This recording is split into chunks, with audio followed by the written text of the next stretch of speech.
সালামু আলাইকুম এভরিওয়ান, আশা করি সব ভালো আছেন। আলহামদুলিল্লাহ, আপনারা দোয়া ভালোবাসায় আমিও ভালো আছি।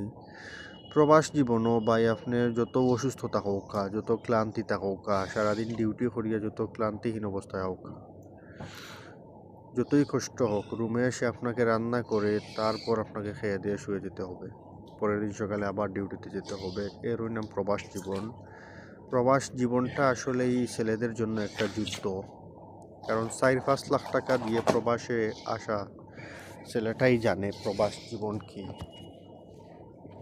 কারণ 4-5 লাখ টাকা দিয়ে প্রবাসে এসে আমরা দুঃখ খরিদ করেছি, মাত্র প্রবাসীরাই এই কষ্টটা বুঝে। যদিও নিজে দুঃখ কষ্টে কাটায়, কিন্তু পরিবারের আরও 8-10 জন সদস্যকে তো মুখে আহার তুলে দিতে পারছে, এটাই প্রবাসীদের শান্তি। বছর চলে যায়, কত আত্মীয় স্বজন মৃত্যুবরণ করে, প্রবাসীরা দেখতে পারে না।